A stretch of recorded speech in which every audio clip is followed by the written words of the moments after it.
Pastora Kilpano gëzuar. Gëzuar, kënaqësi vërtet. Ka ardhur Zoti në kishën tuaj. Të dua, sot o Zot, se për mua ti kujdesesh, më tepër se kushdo.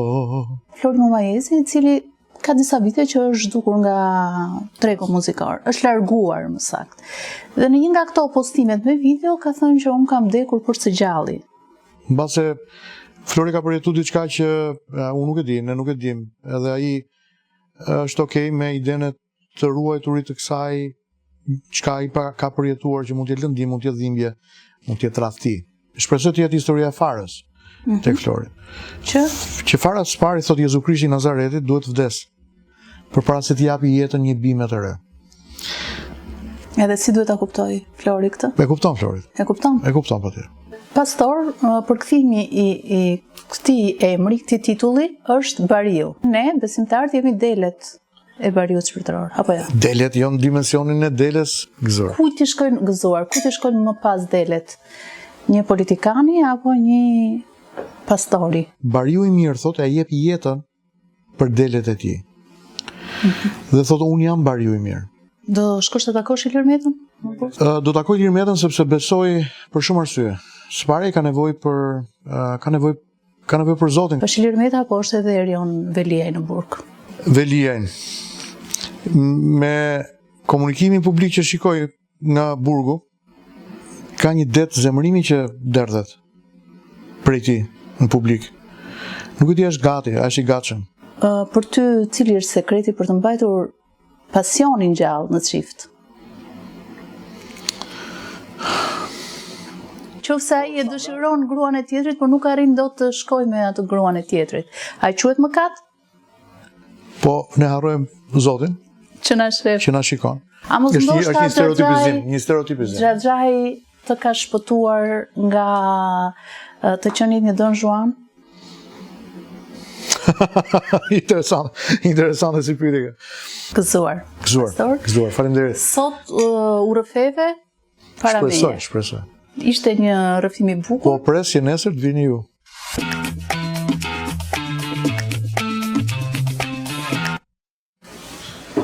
Pastora Kilpano gëzuar. Gëzuar, kënaqësi vërtet. Ka ardhur Zoti në kishën tuaj, kisha Ungjilli i Krishtit. Të ka sjell Zoti. Se dëgjohet sikur the më ka hedhur Zoti. Po kush ndryshimi se më është fiksuar? Më është fiksuar nga një këngë e Roberta Liajt para disa vitesh, që titulloi "Ah ku më hodhi Zoti" dhe kishte fjalën për Shqipërinë. Mirë, atëherë unë ndërhiqem. Se argumenti ju është shumë i fortë se sa që unë do thoja, sepse zakonisht në gjuhën shqipe kur përdorim fjalën hedh, me hedh diçka, zakonisht hedhim gjërat që nuk i vlerësojmë, gjërat e pavlera, gjërat mund të hedhësh një gjë të panevojshme. Në këtë rast, kjo metaforë nuk mund përdoret për Zotin, kështu që të ka sjell Zoti. Më ka sjell. Mirë se të gjeta.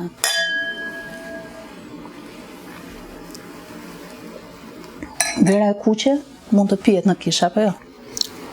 Ne në fakt e pim çdo diel. Çdo ditë në drekë, çdo të diel.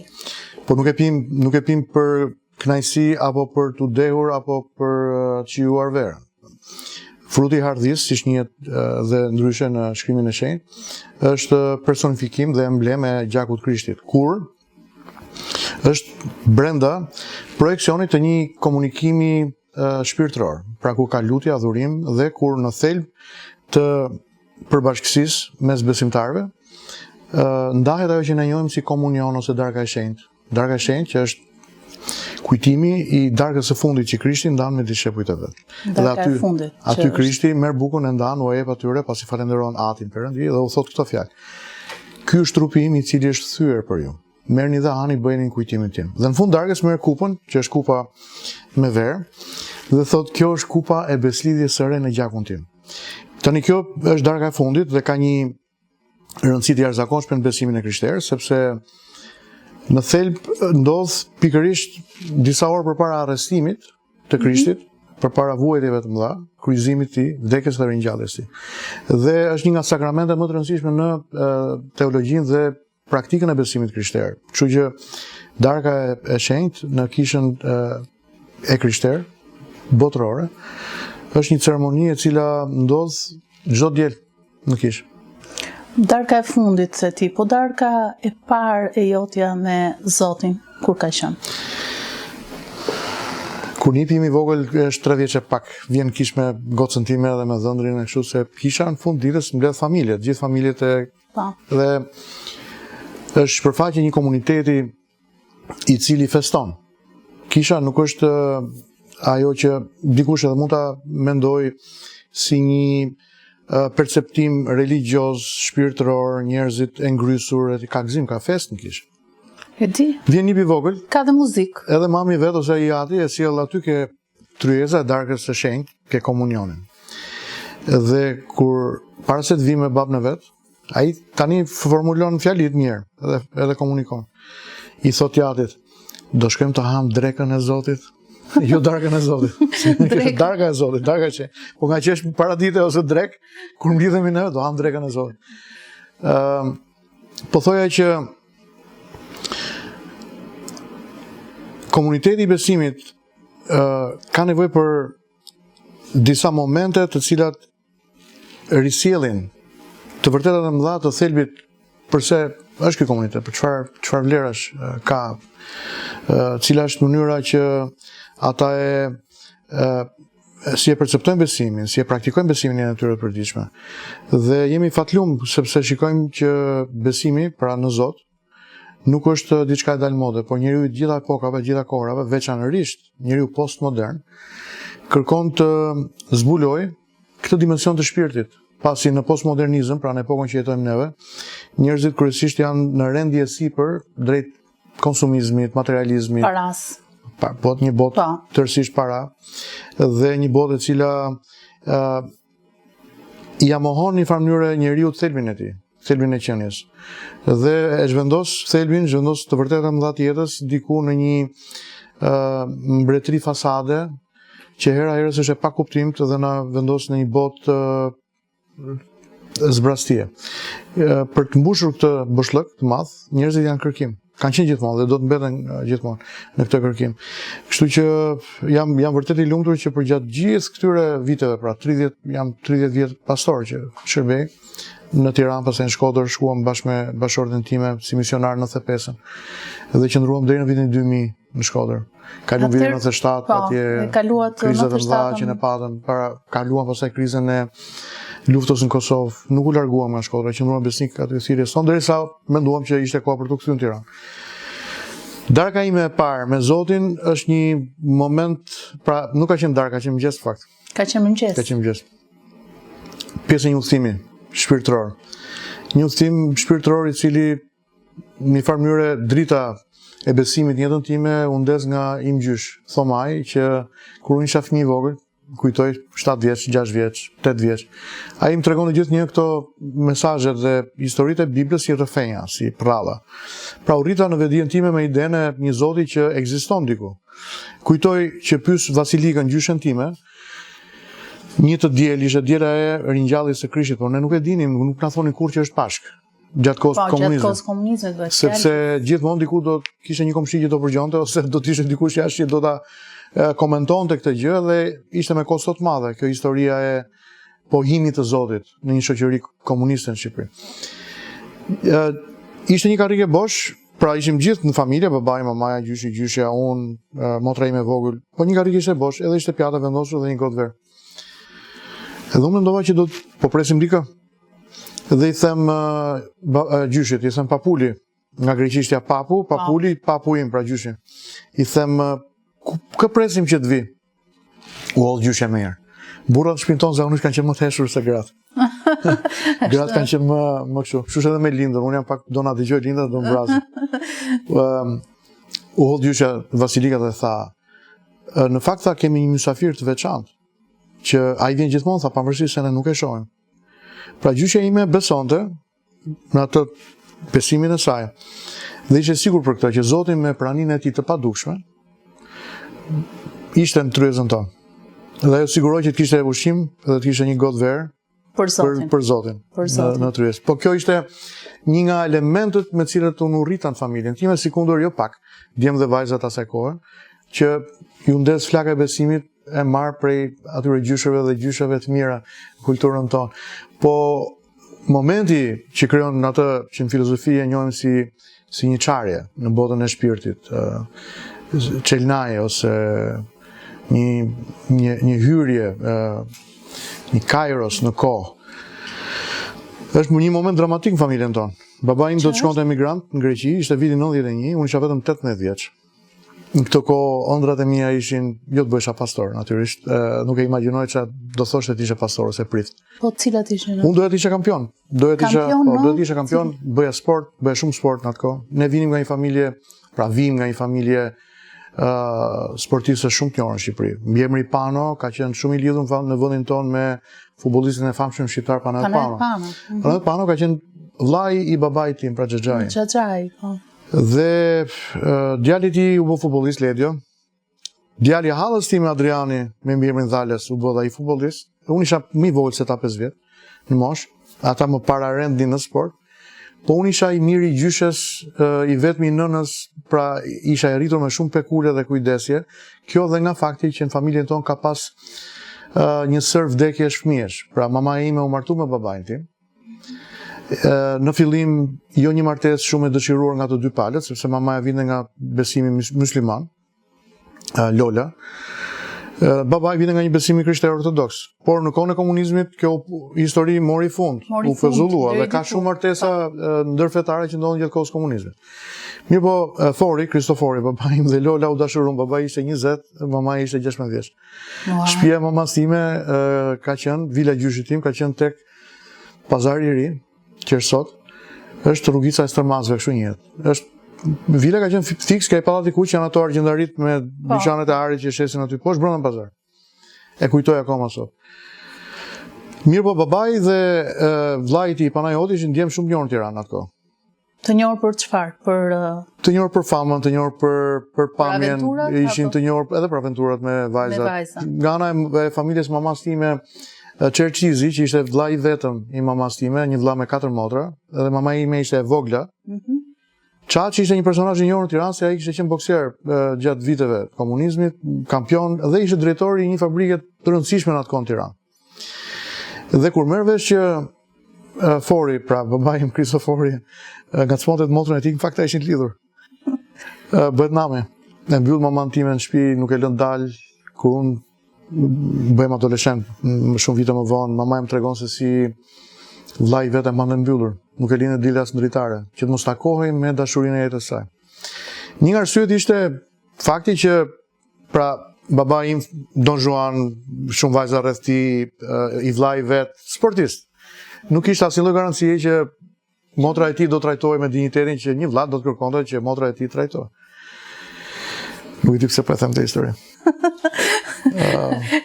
Pim dhe pak verë që ta... Pim dhe pak verë, po, edhe më mirë. Edhe fiks ke ky pallat, ku jemi tani ne që kemi zyrat tonë, këtu sipër diku në një kat më lart është djali i Çaçit, pra djali i dajës tim që jeton këtu me familjen e vet. Nuk kemi larguar shumë nga aty ku kemi qenë më parë gjeografikisht. Dhe po thoja, vjen një moment i caktuar që vajza qëndronte mbyllur në shtëpi, babai kërkonte vinte rreth e qark atje, zonës e kështu, po ishte edhe një element tjetër që ishte elementi që ka urrët, pra të krishterët që kështu konsiderohen nga muslimanë. Po kërkonit merrin një vajzë nga një familje muslimane. Dhe gjyshi im thomaj, kur shikon që babai im vërtet e kishte seriozisht dashurim me Lolën, i thot djalit, do shkoj takoj babain e vajzës. Vetëm më garantoi, thot që marrëdhënia jote me të është një marrëdhënie e sinqertë dhe ti vërtet je i sigurt për dashurinë e saj, sepse kur futen pastaj familjet në mes, ne duam të ruajmë dinjitetin. Dhe kjo është një histori që përsëritet. Këtë bëra edhe me Jonathanin para... Ashtu e bërë edhe ti. Ashtu e bëra edhe para një viti. Po do mbase flasim çik më vonë për këtë. Dhe ç'a ndodh? Ndodh që shkon Thomaj, takon Fejzon. Dhe i thot jam babai i Kristoforit, i cili ka pëlqim thot për vajzën tuaj, ne si familje mendoj që nuk kemi asnjë lloj rezerve për këtë gjë dhe duhet që të sigurohemi që fëmijët tanë mos gabojnë. Ka që thjesht ishte biseda. Thomaj ishte kpucar, gjyshi im nga babai tim. Dhe një kpucar me name i famshëm, kishte pas dyqane në Durrës, pastaj në Tiranë kur erdhi, por kur erdhi komunizmi, të gjitha këto u konfiskuan. Nga ana e gjyshit nga mamaja tani nga Lola, Ai ishte grosist i punimit të drurit, kishin fabrikë për punimin e drurit, mobiljet i bënin, madje kishin para luftës së dytë botërore, punonin për shoqëri italiane, biznesit. Ishte më i pasur. Ishte më i pasur gjyshi nga ana e mamas, shumë i pasur. Dhe por në këto momente as gjyshi i babait që kishte qenë një artizan shumë i mirë dhe një familje e mesme, as gjyshi tjetër që ishte i pasur, asnjë nga ata nuk ishte asgjë nga pasuria e tij sepse gjyshi jetonte në apartament këtej. Ndërsa gjyshi nga mama kishte lënë vetëm gjysmën e shtëpisë, ai kishte ndërtuar një vilë domethënë shumë mirë për kohën në mes pazarit. Përfundimisht atëherë Daja takon babain. Edhe i thot, se presim nga shtëpia, dhe kështu ndodh kjo histori, por qëllon që gjyshja nga ana e mamas nuk e kishte më shumë qejf të histori për shkak të çështjes sentimentit fetar, dallimeve, ndryshimeve fetar. Po ka qenë dhe një opinion për kaurët. Kaurët nuk kanë shumë dashuri, janë egoist, janë pak të ftohtë, po, ka ekzistuar si kisha dëgjuar. Si stereotip, po. Gjithsesi edhe mund të kesh vërtet. Mund të kesh drejt. Ndodh fejesa me maman, martohen të dy, lind fëmia i parë, jeton një muaj e gjysmë dhe vdes. Në një vdekje të papritur.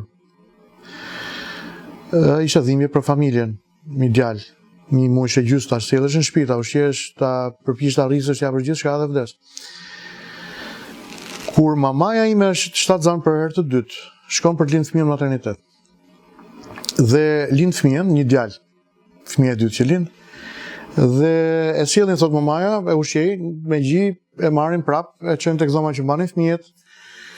Dhe unë thot kisha ripin në dorën time me numrin e bebit që i lidh dhe një rip tek këmbë ose tek dora që mos katrojnë fëmijët, pra një rip identifikimi.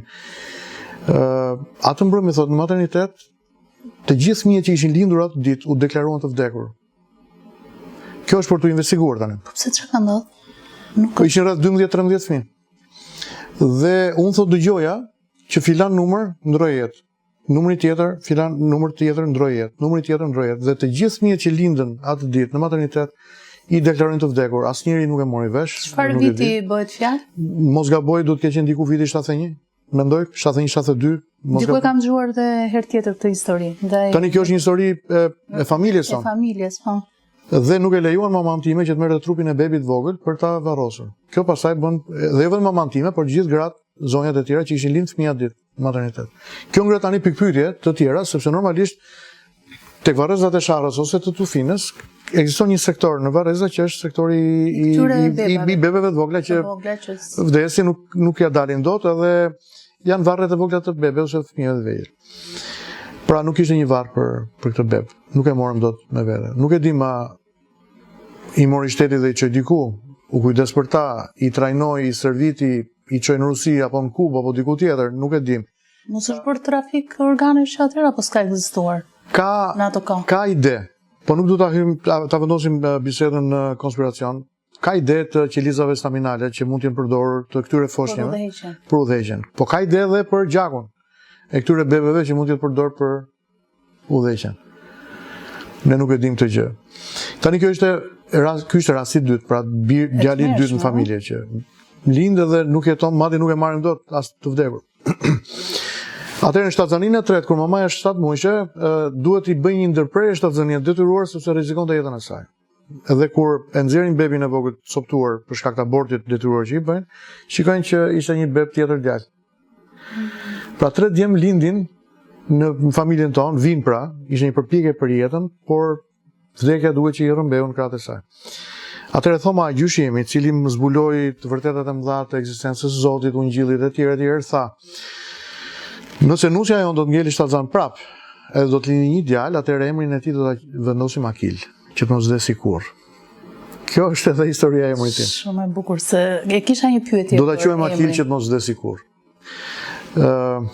Po Akili ishte edhe një thembër. Po të gjithë kemi këtë themrën dhe këtë dobësinë, e martim me vete.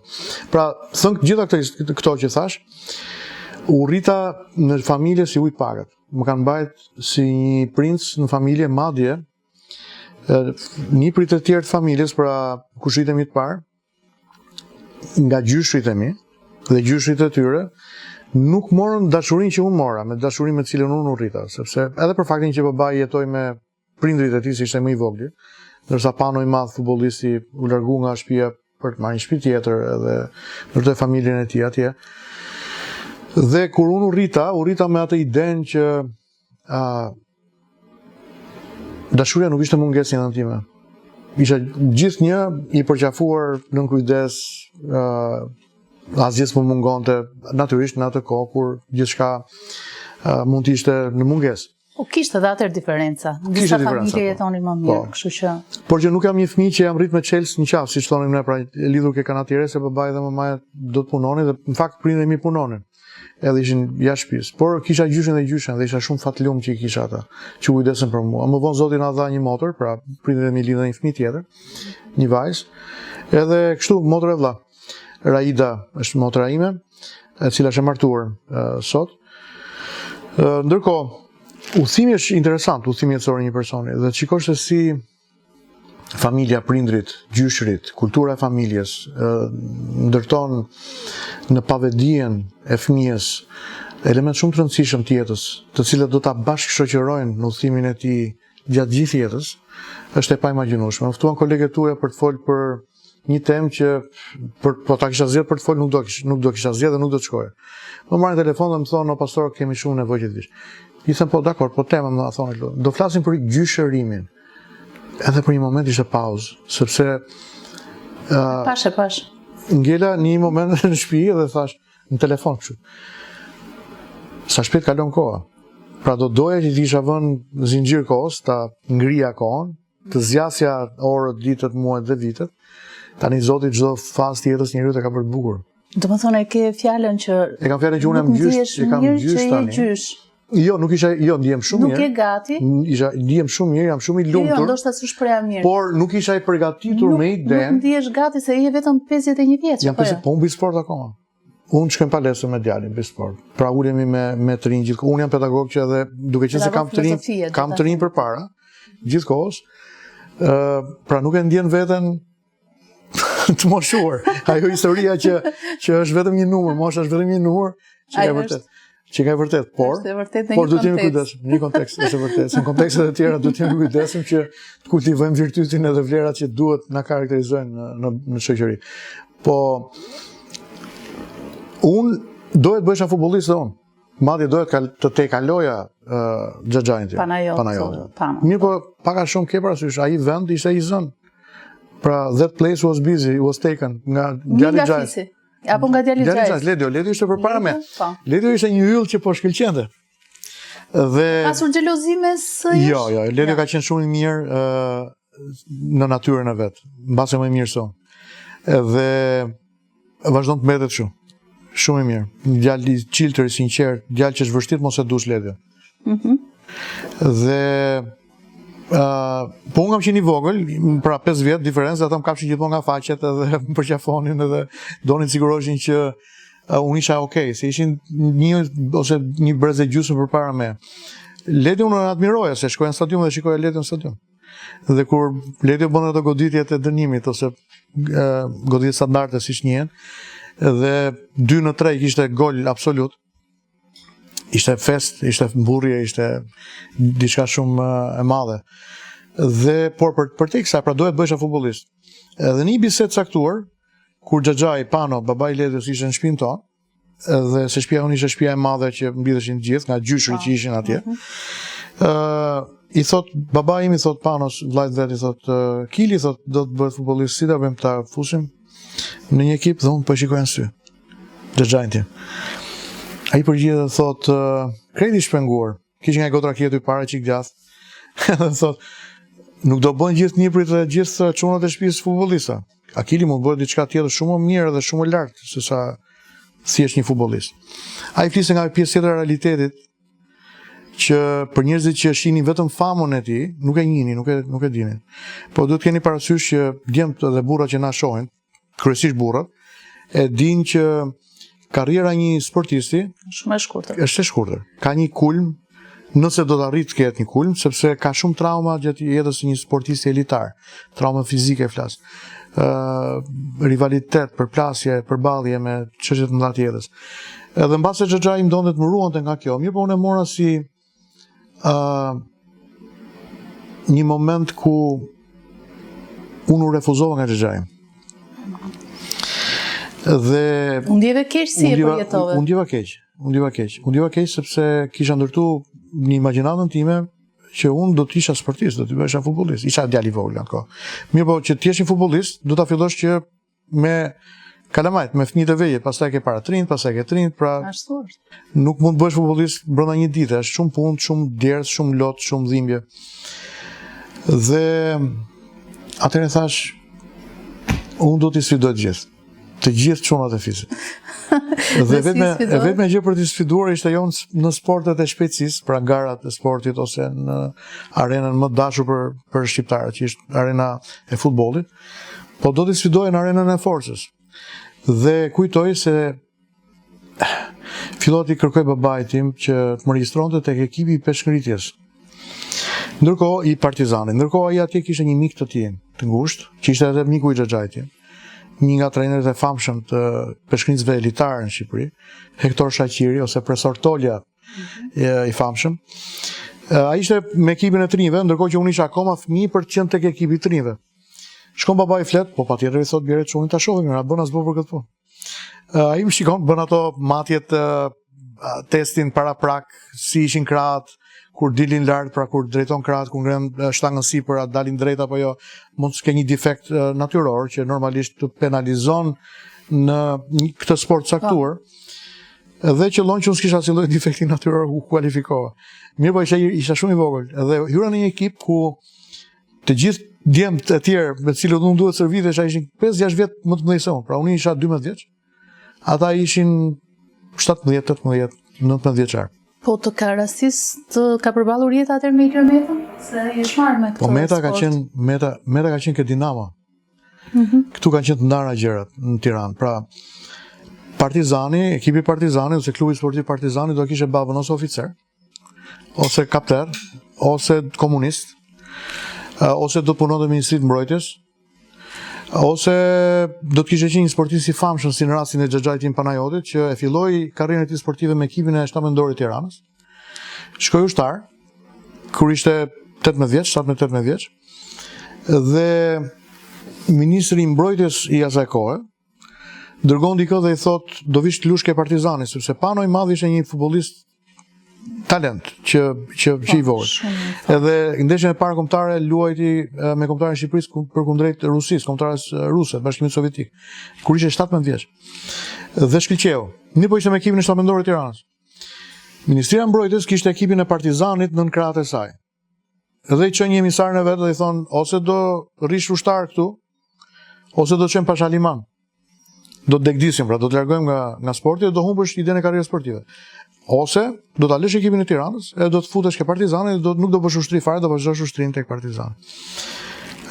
Pano nga që ishte i lidhur shumë me qytetin, me lagjet e Tiranës, me ekipin e vet zemrës, ishte 17-mendori i Tiranës. Thot unë do bëj 6 muaj ushtri këtu dhe pastaj do shikoj mas 2 javësh e marrin. Ishte një repart në Tiranë dhe e çojnë në Pashaliman. Dhe ushtria atëherë ishte 3 vjet. Dhe lën atje, aty s'kishte as ekip futbolli për të luajtur, ishte ushtar në Marinë. Do të në një farë mënyrë e ndërpreu karrierën. Por mbas 6 muajsh, kjo është interesante, mbas edhe për publiku, mbas 6 muajsh çon një emisaar tjetër, pra një deleguar tjetër dhe i thon, si ke mendjen? Do vazhdosh edhe 2 vjet e gjysmë të tjera këtu, marinar, apo do kthehesh në Tiranë, pranë shtëpisë, edhe do të jesh titullar në ekipin e Partizanit. Kështu Pano u thye dhe u kthy. Dhe për hir vërtetës se ka një rivalitet akoma të madh mes kur është derbi Partizani Tirana, bëhet nami këtu, sidomos ke kjo lagja 8, dega 8 në Tiranë. Po është i vetmi lojtar i Partizanit në vite që tifozët e Tiranës vijnë të admirojnë. Edhe duan si djalin e tyre, si çurin e tyre, sepse asnjëherë nuk i turpëroi, edhe asnjëherë nuk i përfoli, edhe gjithnjë e ka lartësuar ekipin me të cilin filloi karrierën e tij sportive. Kështu ishte Pano. Pavarësisht se regjimi në një farë mënyrë apo një tjetër e detyroi që bënte zgjedhjen tjetër, që ishte zgjedhja për të shkuar tek Partizani dhe aty vazhdoi. Kështu që Meta, ish presidenti, sot është në Burg. Edhe unë e përshëndes, edhe bekoj me gjithë zemër, Edhe realisht kam menduar që të shkoj ta takoj. Do shkosh të takosh Ilir Metën? Me kënaqësi më të madhe. Unë jam pastor. Po. Mendoj që një klerik, një pastor, derën e ka të hapur derën ku e këtyre institucioneve që pra njerëzit vuajnë një dënim. Po pse do të takosh Ilir Metën? Do takoj Ilir Metën sepse besoj për shumë arsye. Së pari ka nevojë për Zotin, ka nevojë për bekimin e Zotit. E para, ka nevojë të ndihet i dashur. Mënyra se si Ilir Meta është trajtuar, është mënyra më e shëmtuar që me cilën mund trajtohet një qenie njerëzore në një vend të civilizuar. Pra kur unë kam parë presidentin tim, mund të ishte cili do nga presidentët. Them president tim sepse edhe presidentët më parëshëm unë kur i takoj, kam raste të takohem me ta, i drejtojmë gjithë një president. Po, nuk quhen ish ato. Presidentët quhen president. Po, dhe i drejtojmë gjithë një president. Kështu i president Metës, do doja që tulesha pranë tij, ta shikoja në sy, dhe tipja mundësin të fliste. Ta dëgjoja. Komunikonte, fliste, bisedonin bashkë, e ti tregoja që pavarësisht se si ti e ndjerë, sepse janë dy dimensioni shpirtëror të një njeriu, dy janë gjërat më të mëdha me të cilat njeriu ndeshet në jetë, betejë të mëdha.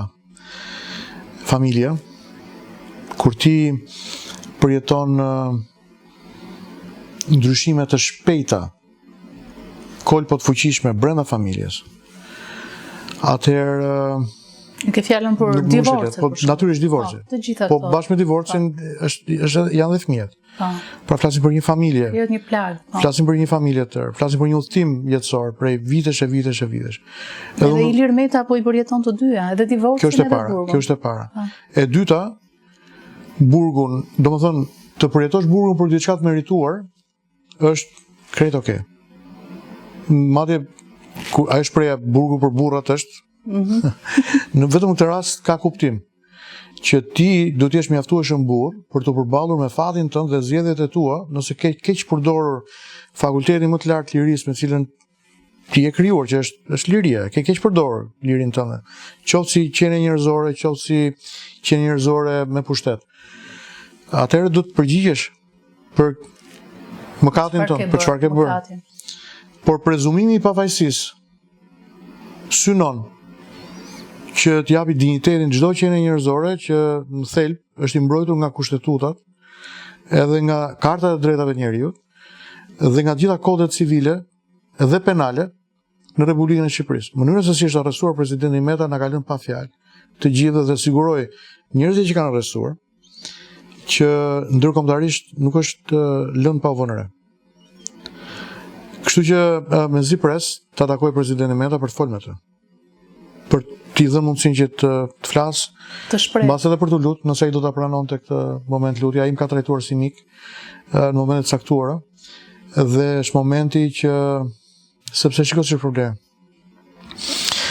Kur ti je në pushtet dhe kur ti je në orë të mira, ke shumë njerëz që të miklojnë, ke shumë njerëz që ke pranë vetes, entourage yt, gjithë njerëzit zjerohet. Kur njerëzit mendojnë që mund të përfitojnë një migje sadopak, i ke gjithkohës përpara, pas kërkojnë të dalin përpara syve. Tjetër ajo është e pushtetit. Për të marrë favorin tonë etj etj. Por shpresoj që në këto momente vetmie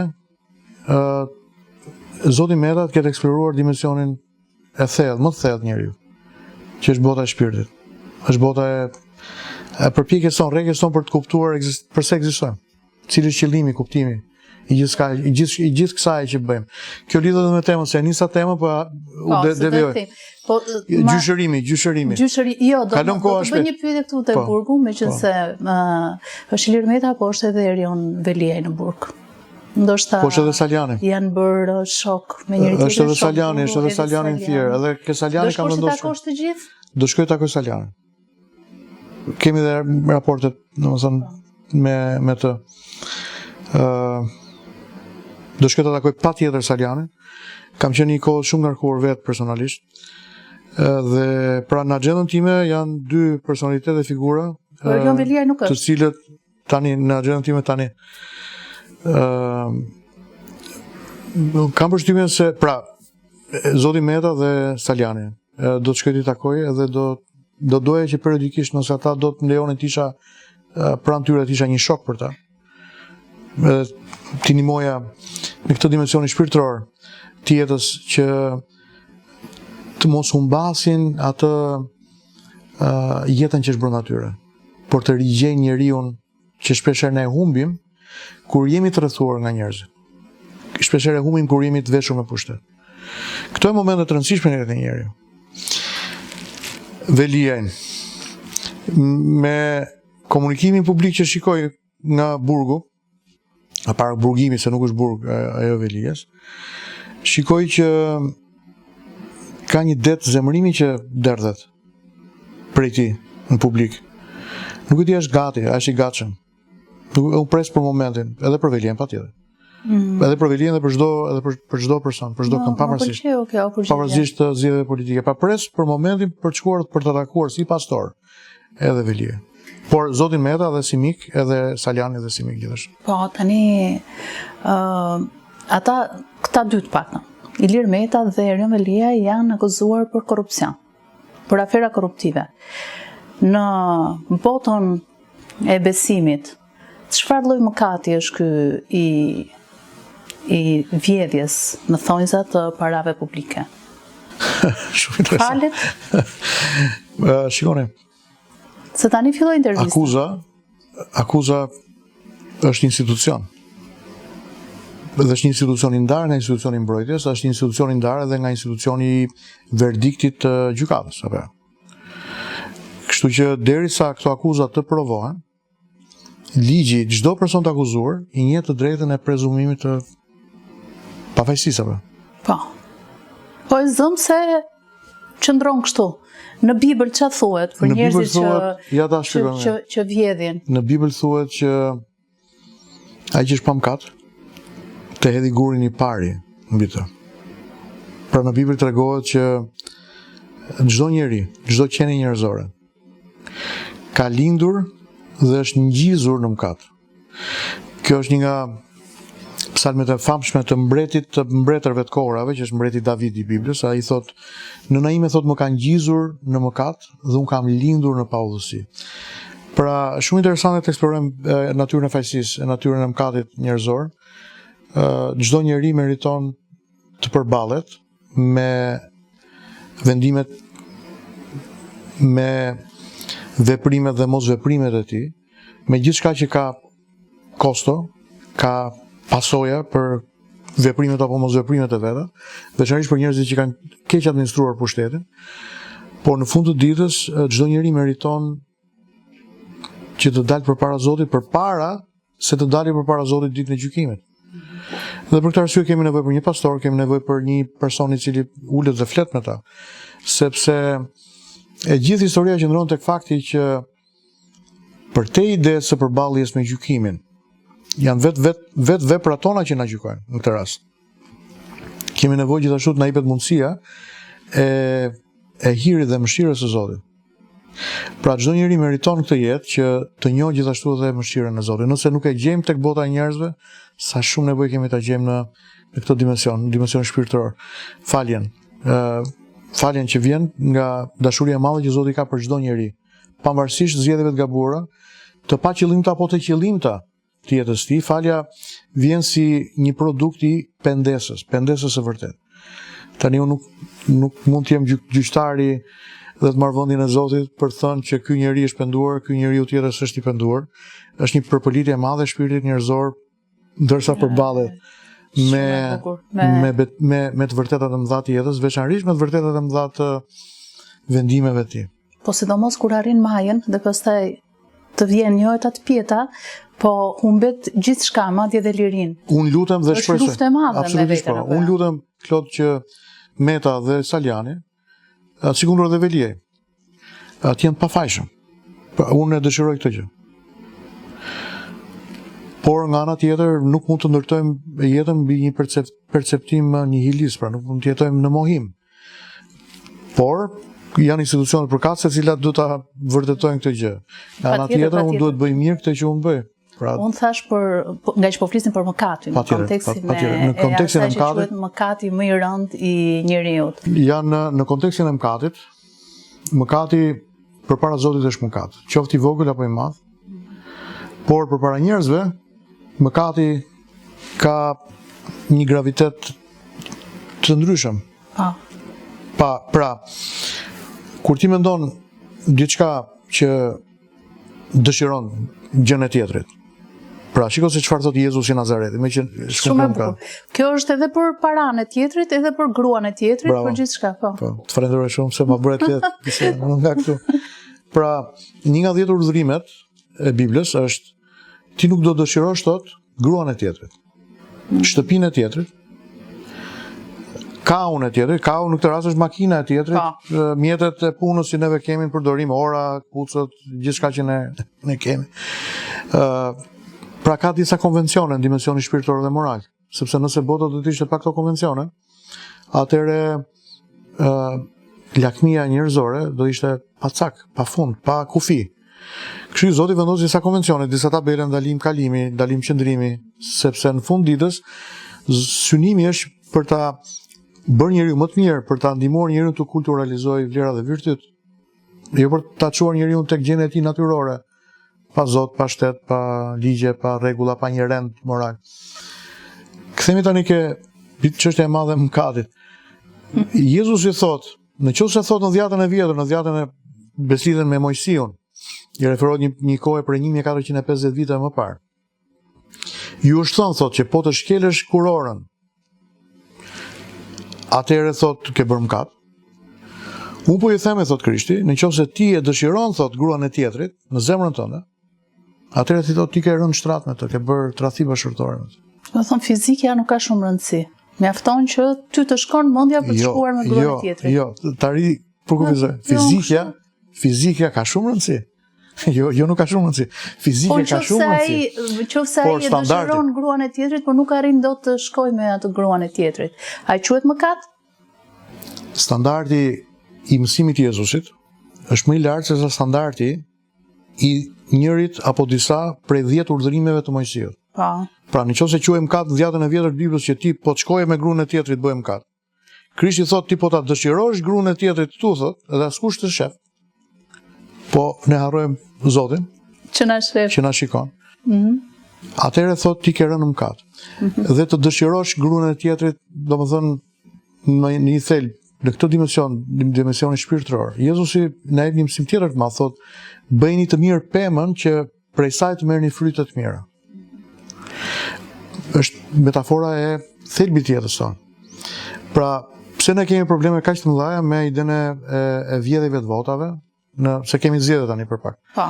Pse kemi kaq shumë probleme të mëdha korrupsioni, jo 5D-ja, jo incineratori, jo historira, domethënë të pa imagjinueshme të pa imagjinueshme, se ku shkon lakmia njerëzore. Se si njeriu është gjënë ta përkuli ligjin në favorin e vet deri shkopin e ligjit. Derisa dëgjon ato kërcitin e parë, të dytë dhe prapë çon vend se ka hall se po kuput. Po këtu kjo histori e këtij shkopi që është bërë kaq elastik. Po na të merron të gjithë. Ke dëgjuar batutat që bëjnë çunat që për 5 milion euro bëj burg 2 vjet, 3 vjet, s'është një problem. Është bërë si Pse? Sepse pa ndëshkueshmëria, kultura e pandëshkueshmërisë. Dhe kultura e delegimit të pushtetit dhe të autoritetit ton, dhe jo vetëm, por edhe të arsyes ton, tek një kast njerëzish. Për një periudhë kaq gjatë korrupton në mënyrë absolute. Kështu që kjo është historia këtu. Ndërkohë, përpara Zotit, mëkati i vogël apo i madh nuk ka një dallim të madh. Pra, nëse mua më bie një pikë vere tek xhaketa, kjo është direkt për të çuar për pastim kimik, se nuk bëjmë dot një emision tjetër, se më vjen zot. Dëmi bëhet. Po një pikë është, bëhet dëmi. Tani çfarë dallimi ka një pikë nga një njollë e madhe? Në sytë e Zotit. Mëkati është mëkat. Por në sytë e njerëzit, graviteti është i ndryshëm. Pra, ne e dim që ta dëshirosh gjën e tjetrit, nuk është se e dëmton tjetrin. Nëse ai se merr vesh, ai nuk e di, gruaja e tij nuk e di. Pra ideja e flirtit ti me burrin e tjetrës, më fal, ose unë me gruan e tjetrit. Tjetri nuk e di ose ajo nuk e di, por në momentin që unë filloj edhe hy në një komunikim flirtues me të, unë jam duke çut disa sinjale aty. Dhe jam duke ecur në një tokë të minuar. Edhe nuk ka nevojë shumë për të filluar ku shkojmë më tej. Por dëmi nuk është sikur realisht shkon në shtrat me dikë dhe krijon një ndarje në familjen e tjetrit, krijon një ndarje në familjen tënde, krijon probleme të mëdha me fëmijët e tjerë, jeton një jetë të dy fisht, një jetë ku vendosim një herë një mask, herën tjetër vendosim një mask tjetër, jetë në një aktori, jo përsa i takon idesë së profesionit aktorëve, po hipokrit në greqisht. Ishte fjala që përdori për aktorët në botën e antikitetit. Kështu që kjo është pres që të shkoj të takoj edhe presidentin, të shkoj të takoj edhe Saljanin, edhe Tulli me ta të flas. Pres edhe për ditën ku do të ndjej gjykimit të Erion Veli. Jo, ku do të ndjej në zemrën time. Jo, nuk ja. Domethënë të gjithë do të vim këtë ditë e gjykimit përpara Zotit, po kur vim përpara gjykatave njerëzore është një moment shumë unë kam qenë në 3 gjyqe vet. Për çështjet LGBT, çështjet prindi 1, prindi 2, historitë kësaj natyre që zgjaten nga 2 vjet. Po, do flasim të për këto që janë tema. Dhe nuk është diçka. Me shpirt. Pra, nuk është diçka që ja uroj askujt idenë e dalurit përpara një gjykate, të jesh në gjyq, domethënë vetëm ideja e prishjes së qetësisë familjare të dikujt. Por, pres për zotin Velia që në përqasjen time të vinë në momentin ku të jetë gati për të folur. Mbase nuk do të jem unë, do të jetë një pastor tjetër që do të shkoj për të folur me të, apo. Ku të rrëfehet? Po, gjithë kemi nevojë për të rrëfyer. Ka njerëz jo teist, pra që nuk besojnë në Zot, po që shkojnë dhe rrëfejnë. Shkojnë dhe rrëfejnë. Rrëfejnë ose në kish, po rrëfejnë ndoshta ke psikologu, kur bëhet mali i shqetësimit dhe i ngarkesave emocionale shumë i lartë. Aty ku s'mbarë. Ose rrëfejnë dhe tek një gotë verë, siç neve po bëjmë. Siç po rrëfejmë, gëzuar. Bisedë shumë e bukur. Unë nuk e di kur do mbaroj kjo bisedë sot. Do humbë shërbesën më duket. Jo, kemi kohë. Pastora Kilpano, të bëj një pyetje në lidhje me donjuanizmin.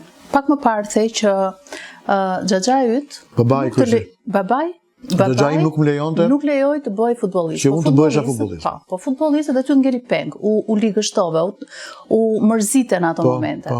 Të ngeli peng, po nga ana tjetër futbollistët janë gjithmonë të asociuar me konceptin e Don Juan. Domethënë një futbollist nuk komentohet asnjëherë si një djalë i ndershëm që pëlqen monogamin. A mos ndoshta një stereotipizim. Xhaxhai të ka shpëtuar nga të qenit një Don Juan? Interesante si pyetje. Mbase du ta falenderoj kur të takoj ditën e Zotit, ditën kur të takoj lart në qiell. Mbase po mendoj që herët avon çdo njeri do të përballet me veten e tij, me dobësitë e tij. Me tendencat për të rritur apo për të qëndruar atje ku jemi. Për shembull kam një kushuri tjetër, gruaja e tij më thot gjithmonë, ai është më i madh se unë. Më thot, nuk po them emrin se shkon. Më thot, problemi kryesor thot i burrit tim dhe kushurit ton thot, është adoleshenca e tij e përjetshme. Pra ai është adoleshent i përjetshëm. Pra sa vjeç është ky adoleshenti tani? Jo se ka shumë i thuaj. Ka shumë i thuaj. Është më i madh se unë. Po pra, po ka shumë i thuaj. Kështu që ka shumë të tillë. Po pra nuk jo thash që nuk ka lidhje me sportin, nuk ka lidhje me profilin sportiv. Mbase të njëjtën gjë mund ta themi deri diku edhe për artist të caktuar. Por prap nuk ka lidhje edhe me artin apo me zhanrin e artit apo me llojin specifik të sportit, ka lidhje me njeriu, ka lidhje me çfarë ti kërkon jetë, ka lidhje me çfarë modelesh ti ke pas në familjen tënde. Sa besnik ka qenë babai yt ndaj mamas, sa si kanë qenë mësimet e mëdha të jetës, sa ke mësuar ti nga gabimet e të tjerëve. Kjo është nga çështjet e tjera të rëndësishme. Ti je një pastor? Dhe pastor, përkthimi i këtij emri, këtij titulli është bariu. Është një efort me këtë historinë e pastorit. Vite më parë, ja ta them tani direkt. Vite më parë, më kujto. Po kalonim me gruan, kishim një mikrobus të vjetër, edhe pikërisht u kjo lagja këtu. Ishte verë, gusht, e do shkonim diku.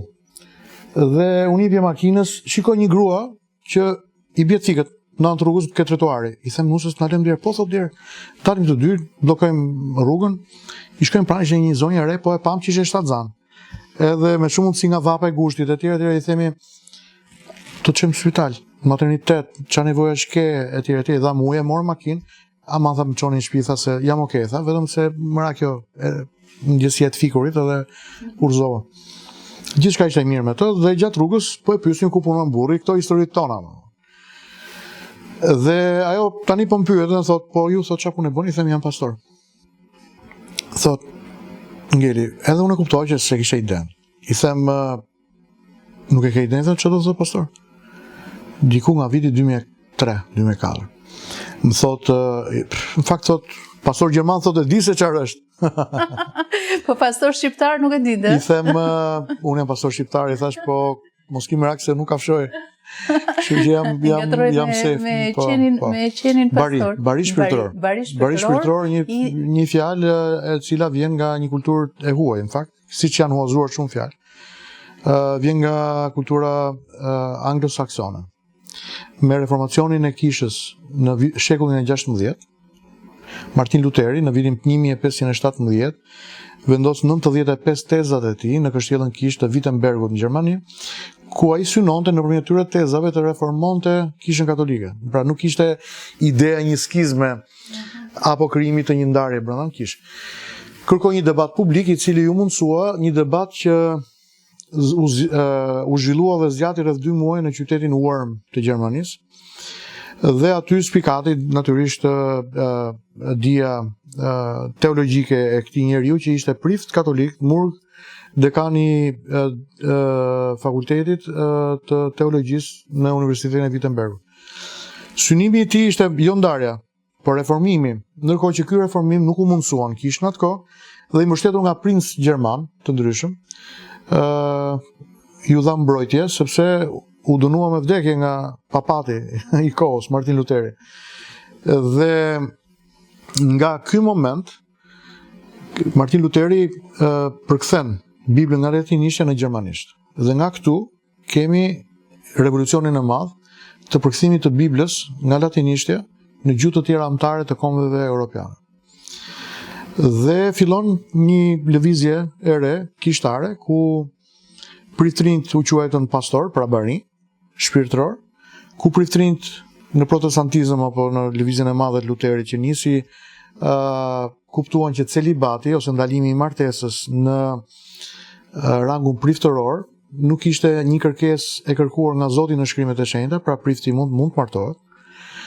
Dhe Martin Luteri u martua vetë me një nga motrat, murgeshat që ishte i dashuruar. Edhe murgesha. Më vonë. Po, edhe murgeshat mund të martohen. Edhe murgeshat mund të martohen, pra tek kjo pjesa e lëvizjes protestante. Dhe nga viti 1517 e këtej kemi një trungu i krishterë botëror ndahet në kishën katolike romake që ka rreth 1.2 miliard besimtar në botë. Kisha protestante ungjillore që ka 1 miliard besimtar në botë. Është edhe kisha krishterë ortodokse, kisha e lindjes, siç njihet, rreth 400 milion besimtar në botë, që janë diku tek 2.7 miliard të krishterë në gjithë botën. Pra pastor është dimensioni i një prift, bari shpirtëror dhe ne besimtarët jemi delet e bariut shpirtëror, apo jo? Delet, jo në dimensionin e deles për sa i takoni dhe... Ashtu quhet tani, kujt i shkojnë gëzuar, kujt i shkojnë më pas delet? Një politikani apo një pastori, ose prifti, ose... Synimi i një pastori është t'i prezantoj grigjes atë që është krye bariu, që është Krishti, i cili bën një dallim të madh në perceptimin e atij pastori që është rroktar, pra që bën atë punën thjesht për ato përfitimet e lidhura me punë, që mund të jetë një pagë, mund të jetë disa mirat materiale etj. Dhe me atë njeriu i cili është thirrur që t'i japi jetën. Krishti thot tek Gjoni kapitulli 10, bariu i mirë thot e jep jetën për delet e tij. Dhe thotë unë jam bariu i mirë. Dhe realisht Krishti e dha jetën e vet për delet. Deli është metafora e individi që është pjesë e grigjes. pjesë e komunitetit të besimit. Po, dhe në komunitetet tona nuk ka asnjë lloj graviteti pejorativ. Po në politikë pse ka kaq pejorativ? Kur thuhet shpreha populli është dele. Janë dy botë krejt të ndryshme. Janë dy botë të ndryshme, do doja që të kishim më shumë njerëz besimi. Se sa njerëz të politikës? Në politikë. Në politikë? Ah, okay, se këtu kam një ndërhyrje. Dhe do doja që këta njerëzit e besimit të jenë realisht njerëz me integritet. Sepse jo të gjithë njerëzit që shfaqin veten në publik si njerëz besimi janë njerëz me integritet. Pra nëse do kishim njeriu me integritet, edhe në sistemin shëndetësor, edhe në sistemin gjyqësor, edhe në sistemin arsimor, por edhe në parlament, edhe në këshilla bashkiake, edhe në qeverit që kishim apo do të kemi në vijim, të gjithë mendojmë që bota do të ishte më e mirë. Tani, Pastor Akili, në emër të Atit, Birit dhe të Shpirtit të Shenjtë, djali juaj Jonathan Pano, kush do të jetë në politikë? Në politikën e djathtë? Natyrisht kush do të jetë në mes këtyre tre nocionave, të Trinitetit, apo kush do të jetë çfarë do të bëjë? Kush do të jetë, çfarë do përfaqësoj? Çfarë njeriu do jetë në të gjitha dimensionet e... Unë besoj që ai do të përfaqësoj njeriu. Njeriu që ne kemi humbur. Njeriu i cili është lënë vetëm. Njeriu i cili i prishën shtëpitë. Dhe nuk i shkruhet asnjë kontratë paraprake për t'u garantuar se ku do të jetoj ky person. Do të përfaqësoj pensionistin i cili është dehumanizuar me ato pensionet ekstreme të ulta, 70.000 lekë vjetra, 80.000 lekë vjetra, apo edhe 20.000 lekë të reja, 200.000 lekë vjetra. Pjesa më e madhe shkon për ilaçe dhe për ngrohje dhe për ujë, për faturat. Edhe pensionistët janë lënë krejt në harres. Do përfaqësoj ata djemë dhe vajza që janë larguar nga vendi i tyre, jo për shkak se kanë dashur largohen nga dëshira, pra, por sepse kemi edhe një kategori që janë larguar nga dëshira. Po.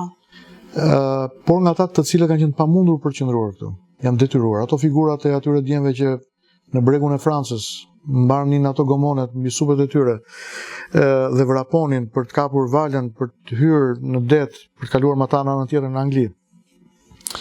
Apo ato djem adoleshent, të cilët largoheshin nga Shqipëria të fshehur në këto hapësirat e kamionëve.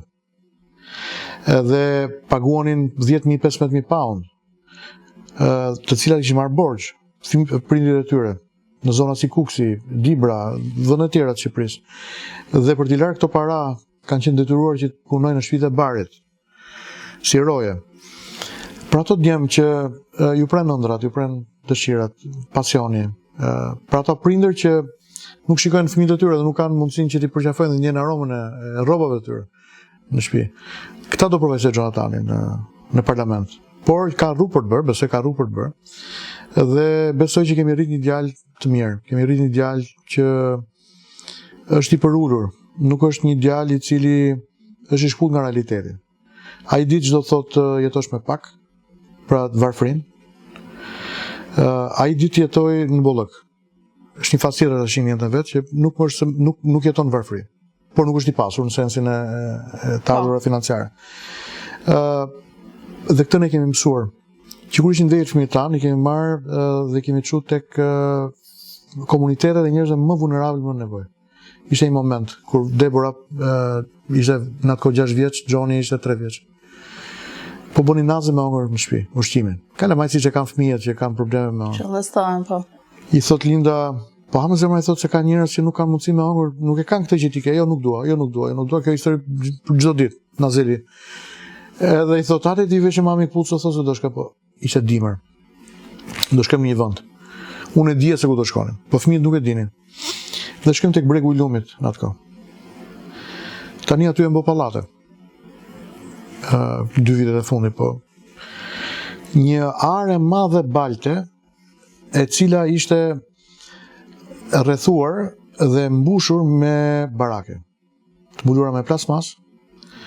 Ishte dimër, ftohtë, aty ishte lluc, le makinën larg edhe hym brenda komunitetit të njerëzve rom. Shikojnë fëmijë të zbathur, hundët e tyre kullonin, faqet skuqura nga i ftohti. Njerëzit na njinin sepse ne kishim kohë që ndihmonim ata atje. Dhe Lina e merr për dorë vajzën, Deborën dhe Gjonin dhe i thotë, futem ke shtëpia këtu. Nuk ishte shtëpi, natyrisht ishte thjesht një barake. Një sobë llamarine, kishte një tub lart edhe kishin ndër çik zjarr aty. Edhe pyetja e Gjonit ishte, o tha, po ç'a hajnë këto? Zonja Rome dëgjoi. Edhe për të shprehur revoltën e saj, ajo tha, ja ç'a hamne, dhe hapi atë kapakun e një, ç'a ishte tip dollapi i sajuar aty. Edhe ishte një tepsi. Tepsia kishte një copë buke thatë. Atje mbi tepsi. Ja tha, këtë hamne. Po ishte një gjendje për fëmijët tanë dhe edhe për ne. Natyrisht ishte një gjendje, pra kufite e reales mes surreales, reales, nuk e dinim ishte e ëndër, ishte e vërtet. Kjo është një histori prej 22 vite më parë, 21 vite më parë. Kur ishin të vegjël fëmijët tanë. Gjoni tani është 27, atëherë ka qenë 4 vjeç, 4 vjeç. Dhe kthehemi në shtëpi, natyrisht lëm diçka aty, tek disa nga familjet, kthehemi në shtëpi. Dhe këta zhduken. Po nuk ishte vështirë me gjetë në shtëpinë tonë me dy dhoma kuzhinë atko. Shkojmë dhe shikojmë. Të dy ata po mblidhin lapsat, lodrat, fletoret, revistat me ngjyra dhe po i fusin në një thes të madh, kukullat për pellushi. Situacionin e tij. Dhe i themi, ç'a po bëni?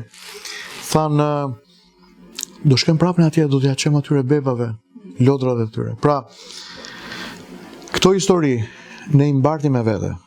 Dhe këto janë ato dimensione që tregojnë shëmtinë e qytetërimit ton, jo në dimensionin e një komuniteti që vuan, po në dimensionin e një administrate që nuk kujdeset, një shteti që nuk mbron të pambrojturit, njerëzit vulnerabël, njerëzit cilëve mungon minimumi jetik. Gjonatani do të sigurohet që minimumi jetik të caktuar. A dini që nuk ka një minimum jetik të standardizuar në Shqipëri? Po. Nuk ka një minimum. Një shifër ka dalë, po. Jo. Nuk ka. Jo. Ky është propozimi i Partisë Demokratike që të ketë një minimum jetik. Edhe minimumi do të jetë 200 euro për person. Po nëse do të ketë një minimum jetik, do të thotë që nëse ti je nën minimumin jetik, atëherë ty shteti të detyrohet që të plotësoj minimalisht këtë minimum. Që do të thotë nuk do ketë pensione nën 200 euro. Nuk do ketë asistenca sociale. Keni parasysh asistencë sociale të njerëzve pa punë dhe që janë nevojë, që janë 6.000 lekë të reja në muaj, 60.000 lekë. Nuk do ketë asistenca sociale nën 200 euro. E tjerë se zut ta bëj pjesë të gjërave që kam dëgjuar nga Gjonatani, sepse ai është profesor ekonomie në universitet dhe ka bërë këtë projektin e tij ekonomik dhe puna e tij e madhe ka qenë projekti fiskal pro familjes i qeverisë hungareze dhe austriake për ta implementuar në realitetin tonë shqiptar. Është e mundur? Është shumë e mundur. Mund ta diskutoni me Gjonatanin ju vetë. Po, kur kam dëgjuar podcastin me Gjonatanin. Kur kam dëgjuar. Këtë po e hedh vetëm si një kështu far për ndezat të shkëndijën e dëshirës tek ju. Kur kam dëgjuar në Hungari që një zonjë, shtatzan, gjatë 9 muajve shtatzani i saj, nga momenti që rezulton që shtatzan, derisa lind bebin, shteti hungarez i jep 25.000 euro mbështetje, bonus. Të cilën ajo mund ta mbajnë bank, edhe mund ta tërheqë kur t'i rritet fëmia ose mund ta marrë çdo muaj si një pension për mbështet familjen e vet. Bonusi i një fëmie këtu, një bebe, është 400.000 lekë të vjetra. Për beben e dytë është 800.000 lekë të vjetra, për beben e tretë, qeveria socialiste thotë ne japim 1.200.000 lekë të vjetra. Gjonatani ka propozuar dhe është miratuar ky propozim që çdo fëmijë i lindur të marrë një pension nga qeveria deri në moshën 21 vjeç. Pension mujor. Kështu është prallore si. Dhe ky pension mujor po ta dëgjosh. Dhe është miratuar, projekti ekonomik është miratuar. Edhe pjesën më të madhe e ka bërë Gjonatani me kolegët e vet, nuk kanë shpikë rrotën, por kanë bërë punën studime të thelluara në Hungari dhe në Austri. Dhe është e mundur. Është fjala për një paketë financiare e cila shkon deri 900 milion, 1 miliard euro në vit. Edhe shumë njerëz thonë ku do i gjejmë ne këto para. 2022 Këshia, kontrolli i lartë i shtetit, del me dëmin financiar të bërë nga vetë shteti për shkak korrupsionit e tjerë, e di sa ka qenë? 1.2 miliard dëm në vit, në një vit. Pra paret janë këtu. Janë këtu para. Shkojnë në vendet e gabuara. Këto para tash duhet shkojnë tek pensionistët, duhet shkojnë tek nënat që do të linin fëmijë, duhet shkojnë tek çiftet që do të martohen. Hungaria.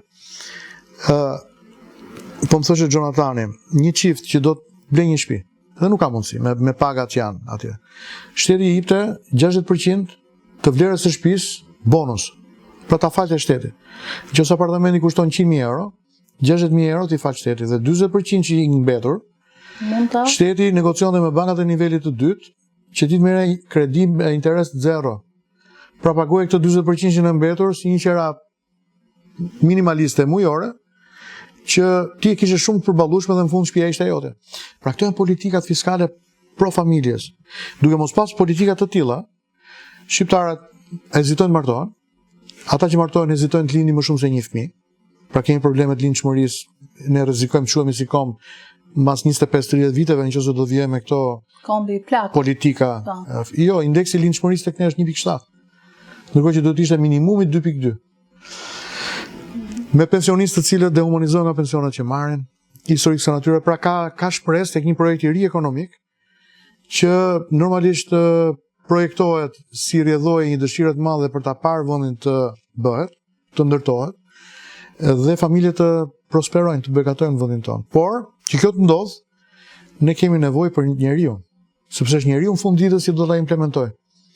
Ose do ta keq përdor edhe do ta përdor për veten e vet, për xhepin e tij, siç është bërë gjatë viteve të fundit mod, ose pasaj do të jetoj me idenë e një perceptimi misionarist.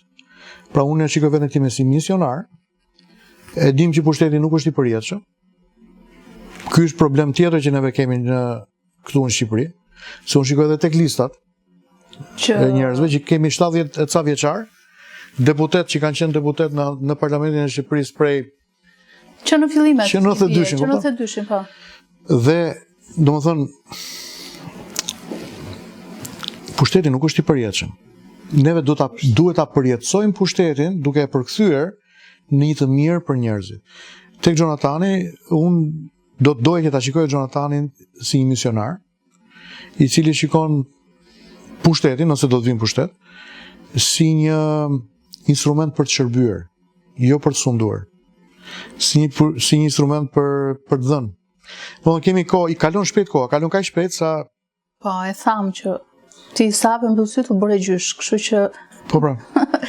Gjemi te familja, je pro familjes, ke gjithmonë deklarata pro familjes në mënyrë absolute dhe e bën me shumë pasion dhe me shpirt.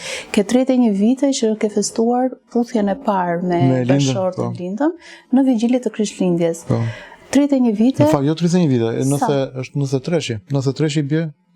32. Po, fiks, po. Po. Jo, jam me saktë, unë se ka ndodhur puthja në dhjetor. 24 dhjetor. 24, kështu që u kam numëruar dhe vitet. Po.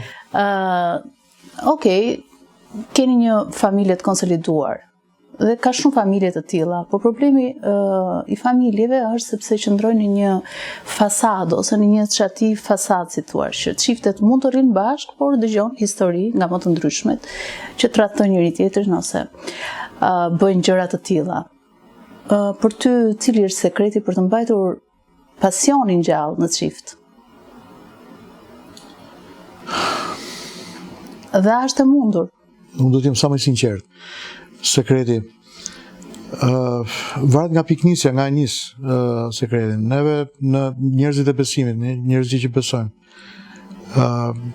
gjithnjë duhet kujtojmë që në të mirë dhe në të keq, derisa vdekja të ndaj, pra në shëndet dhe në smundje, në pasuri dhe në varfëri, dhe në është ky betimi. Është ky betimi që duhet me ju rikthy gjithkohës, për ditë duhet me mendu këtë gjë. Tendenca për të ndarë, gjithnjë vjen si rrjedhoi një përplasje. Më fani, vjen si rrjedhoi një herës vjen si rrjedhoi e pritshmërive të gabuara. Premtimeve të pambajtura.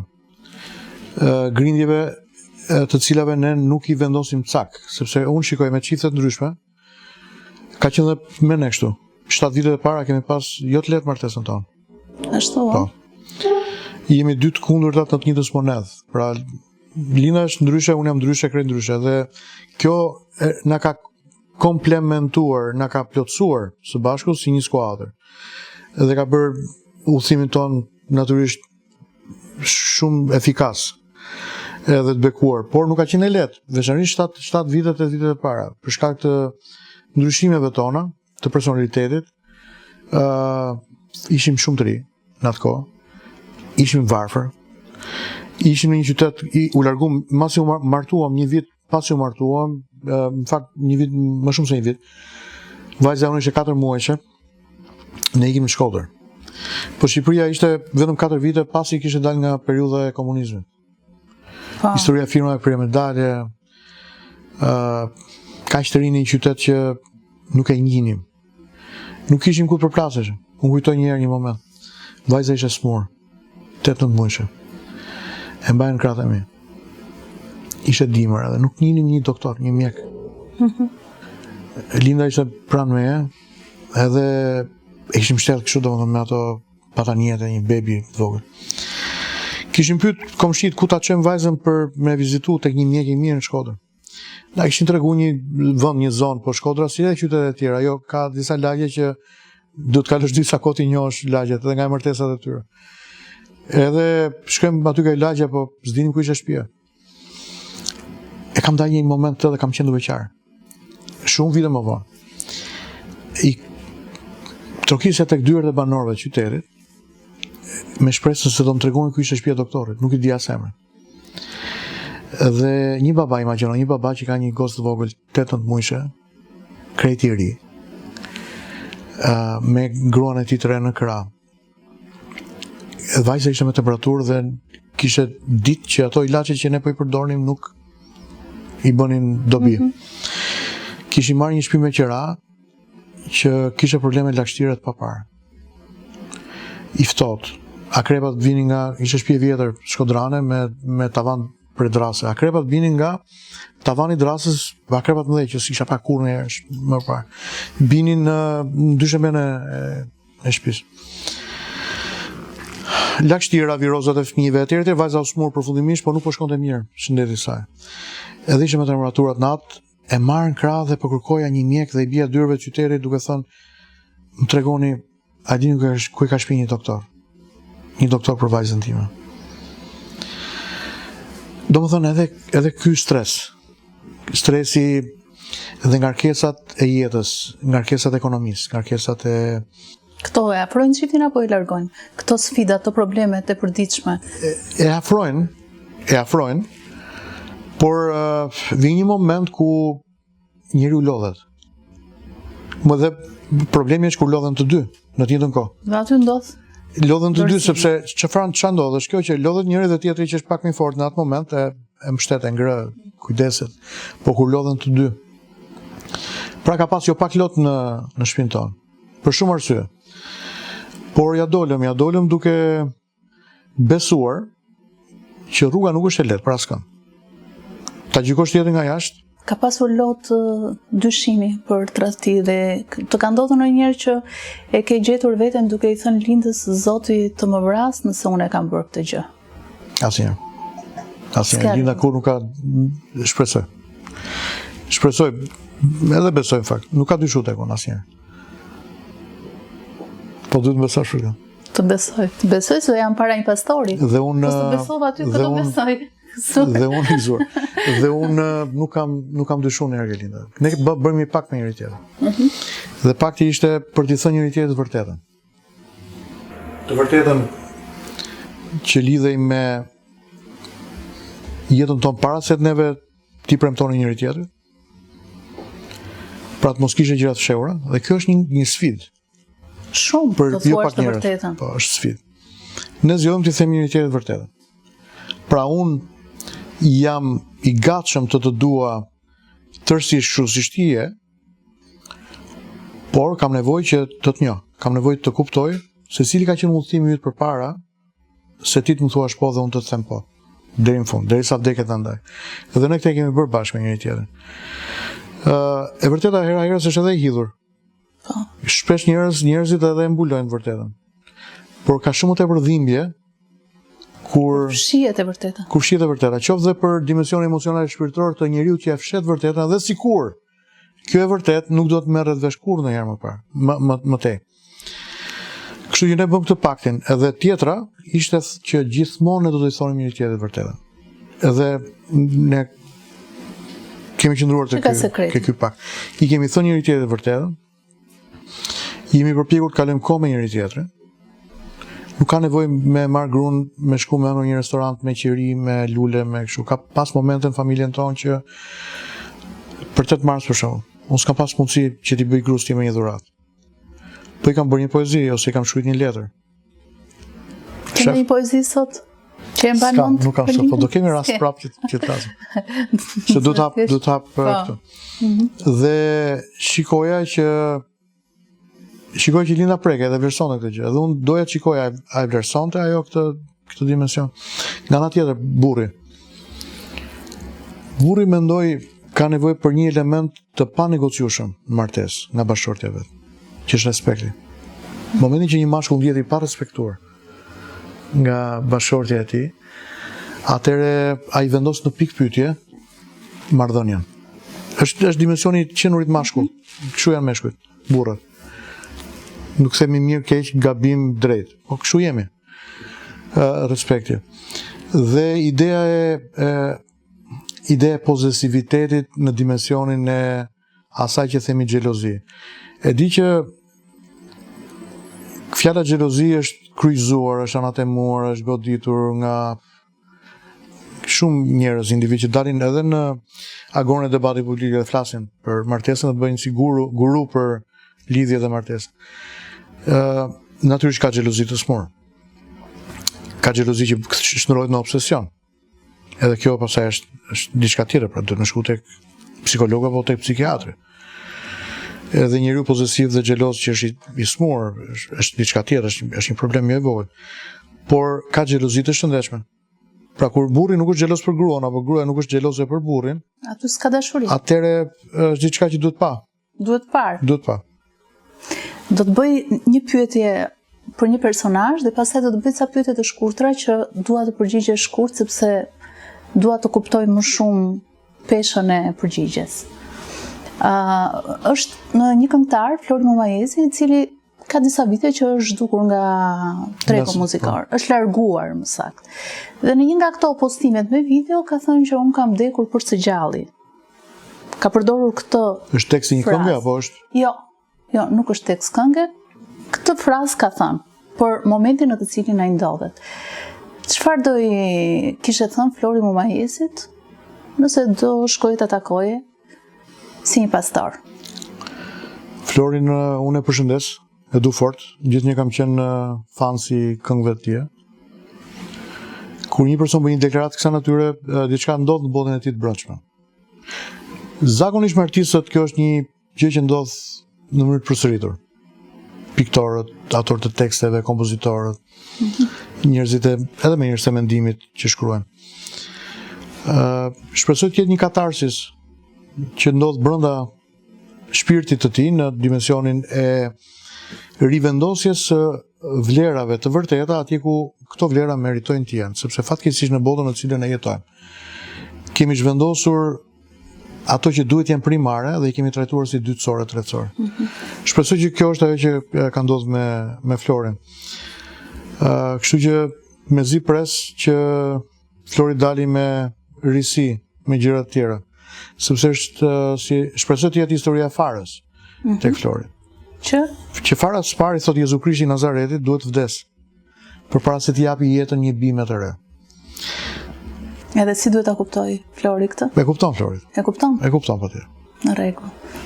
Pra, të vdesësh nga vetja, nga egoizmi yt.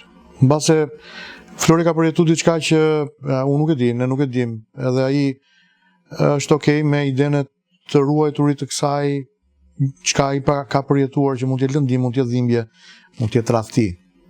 Ne nuk e dim këtë gjë. Mund të jetë tradhti. Por kjo deklaratë filozofikisht dhe teologjikisht mbar vlera shumë të fuqishme, sepse përpara se bima të çel dhe të dalë në dimensionin e dukshëm për një kohë gjatë, ajo nuk është një bim, ajo është një farë dhe është e mbuluar nga dheu. Pra kjo është metafora e vdekjes. Nën tokë, e mbuluar nga dheu, errësira, i ftohti, vetmia, gjithçka që na bën të përballemi me forca që janë më të mëdha se ne, që synojnë xhbërjen tonë.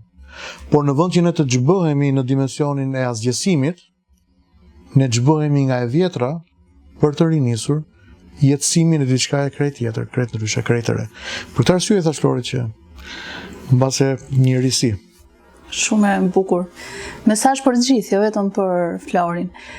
Pastor Akili, para disa vitesh ke marrë një titull urdhri kalorës së Skënderbeut nga presidenti i Republikës. Nuk e di cili president ka qenë, por nuk ka rëndësi kjo.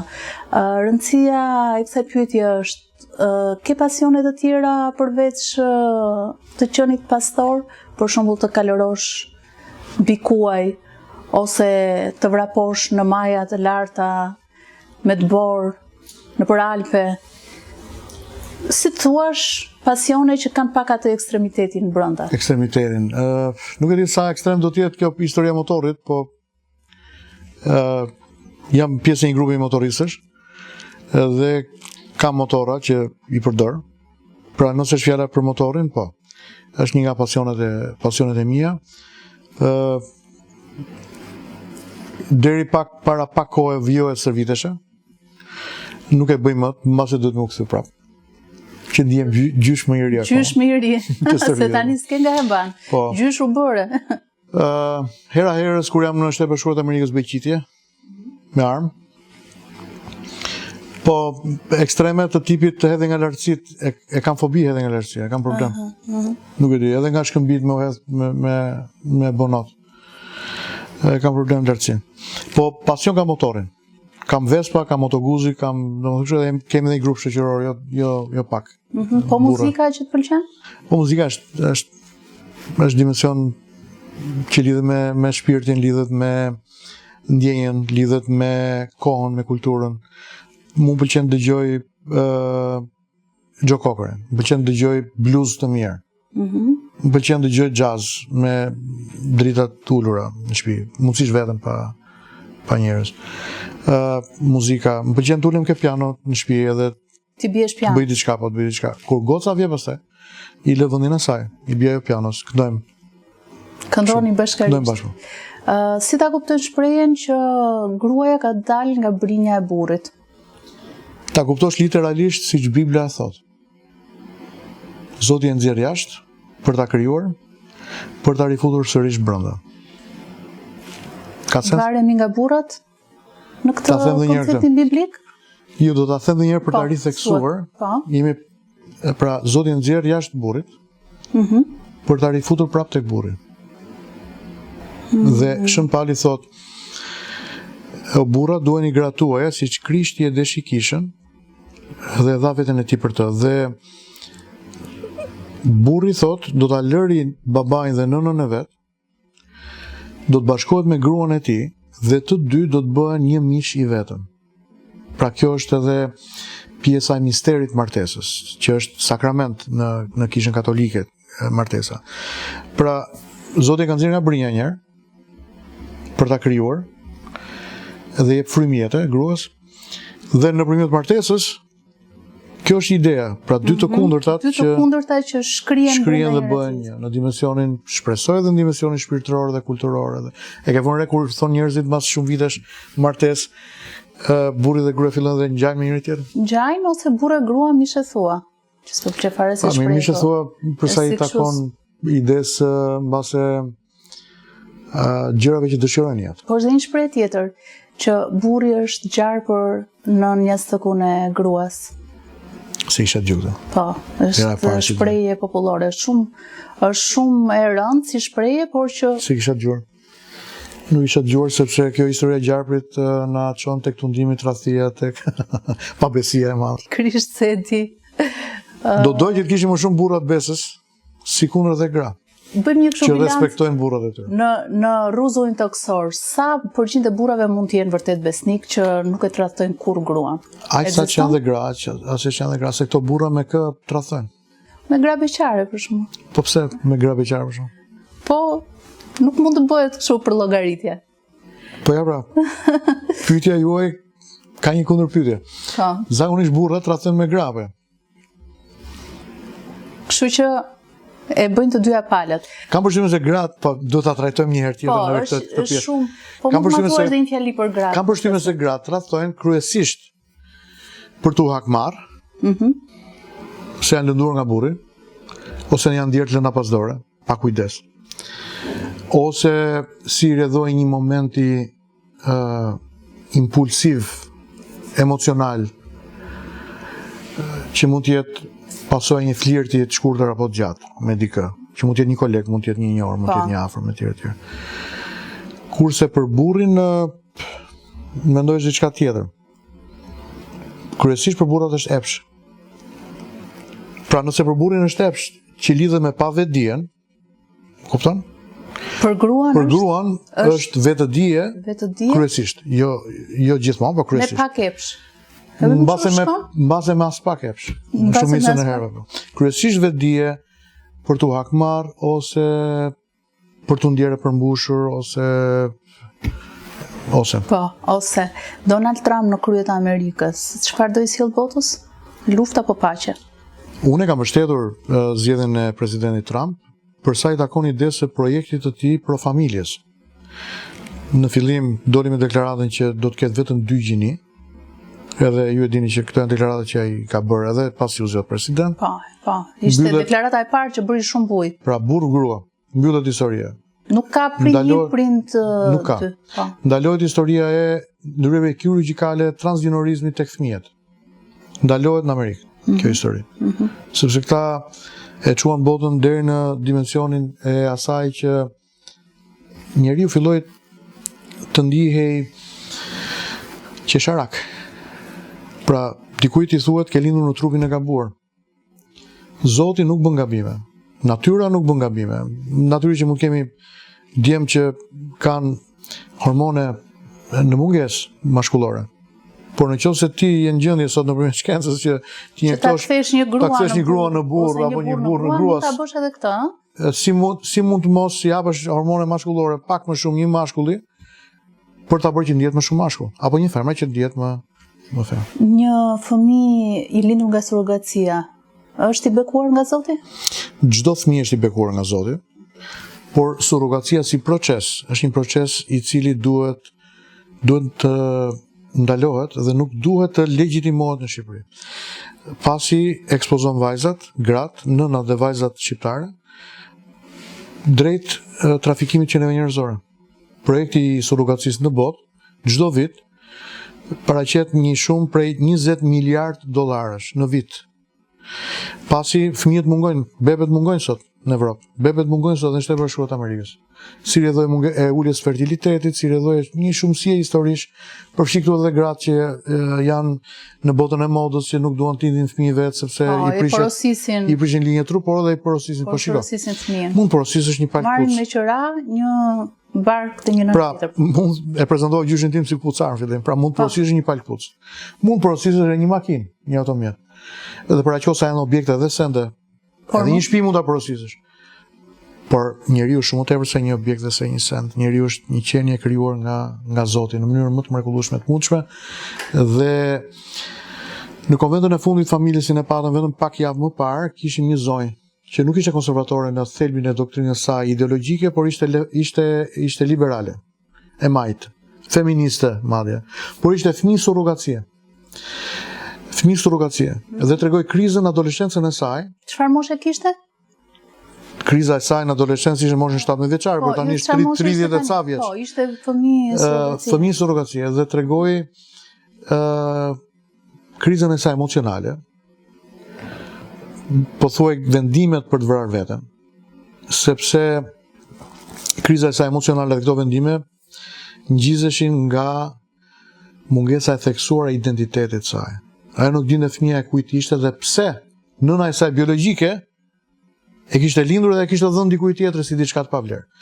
Pra, është një histori shumë me një gravitet shumë të rëndë, por keni parasysh livëndësit tanë dhe shumica e majtë në Shqipëri, fatkeqësisht është interesuar më shumë tek parat se sa tek njeriu.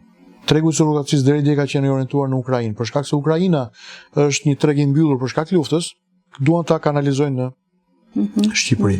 Duan ta shndrojnë Shqipërinë si kundër edhe kemi dëgjuar mediatikisht në një ferm surrogacie ku bebet prodhohen si patatet, domatet, karrotat, specat, orizi, vezët e pulave që marrim nga këto fermat e pulave.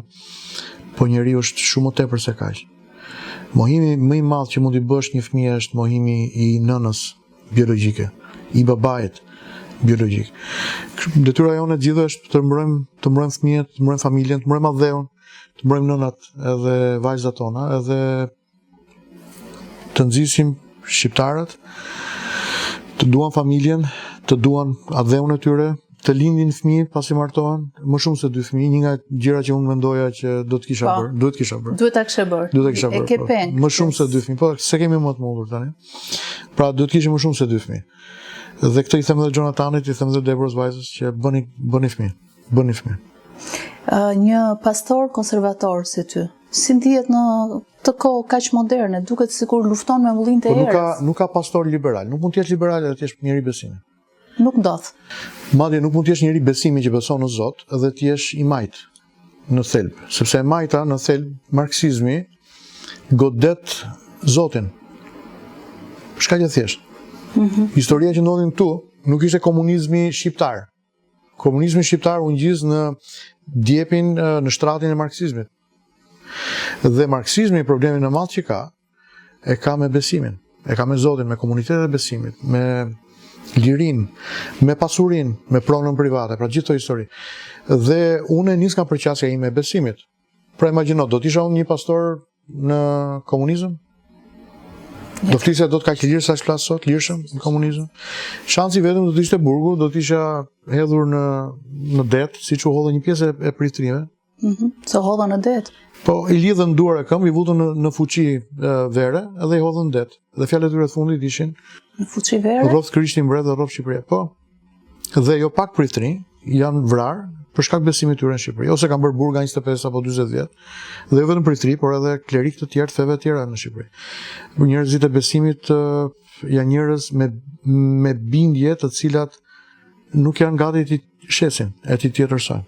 Ka edhe nga ata që natyrisht ju a shpjegova që janë rrogtarët që heqin dorë nga besimi nga tyre. besimi. Në momentin kur përballen me një sfidë apo me një moment përsekutimi etj. Po unë nuk hy këtu, nuk jam te kjo kategori. Ku dallon Bibla nga Kurani? Bibla, shkurtimisht, se kjo është një temë tjetër më vete, shumë e gjatë. Shkurtimisht. Bibla ka nisur të shkruaj 1500 vjet përpara Krishtit, me Mojsiun. Mojsiu ka shkruar 5 librat e parë të Biblës. Pra 1500 vjet përpara Krishtit. I bie 2100 vjet, 2100 e ca vjet përpara Kuranit. Se Kurani ka ardhur 640 apo 670 vjet pas Jezusit Nazaretit. Testamenti i Vjetër i Biblës nis të shkruhet 1500 vjet përpara Krishtit. Dhjata e re fillon të shkruhet 45 vjet pas Krishtit deri 105 vjet pas Krishtit. Janë 40 shkrues të ndryshëm, kulturave të ndryshme, po kur ti e lexon nga fillimi deri në fund, shkruesit të cilët jetuan në një periudhë kohore të ndarë nga njëri tjetri 2000 vjet, është fjala për një libër që duket sikur ka shkruar një mendje e vetme. Edhe ne e cilësojmë Biblën fjala e Zotit, pra është libri që Zoti ka inspiruar këta njerëz të shkruajnë. Ndërsa Kurani ka ardhur një njeriu, që është Muhamedi. Edhe ka ardhur në një vend caktuar, një njeriu caktuar, në vitin 640 ose 670, më falin miqtë e mi, musliman, ose gaboj për këtë arsye po jap dy data. Pra sa mund të flas në një periudhë kaq të shkurtër kohore të intervistës për dallimet. Po, e ke lexuar Kuranin? Po. Qoftë edhe për një herë vetëm apo e kam lexuar për kuriozitet, e kam lexuar për dialogim me miqtë e mi, klerik të fesë muslimane, po. Për të kuptuar gjithashtu edhe kontekstin kulturor dhe fetar të një pjesë shumë të madhe të shqiptarëve që besojnë në Islam. Ke pasur një emision ti në Top Albana Radio dita e 8. Çfarë do bëje nëse do kishe një ditë të 8? Si do e kaloja atë ditën e 8? Ti si pastor Akil Pano. Si po e kaloj tani? Dita e 8, filozofikisht, është dita e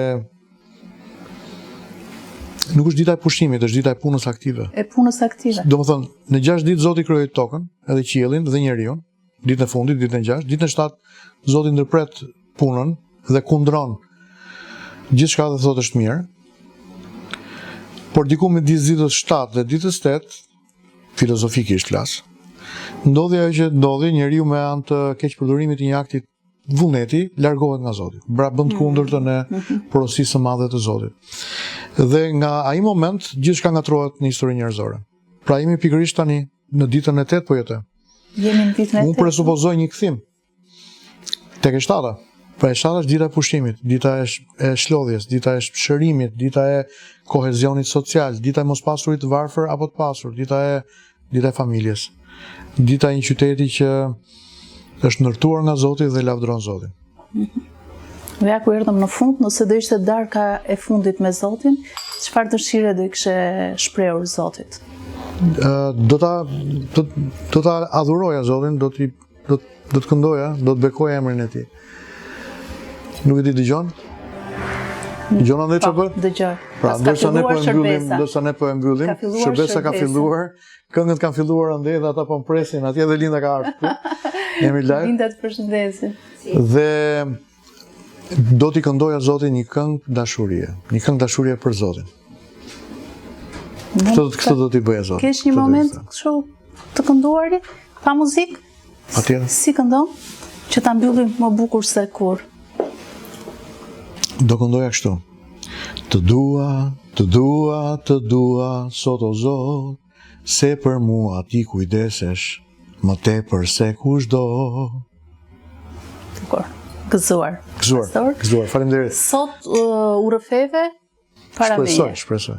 Ishte një rrëfim i bukur. Po pres që nesër të vini ju. Do vi unë të rrëfem.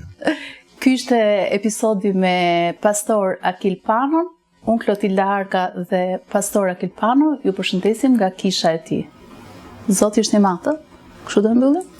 Gëzuar.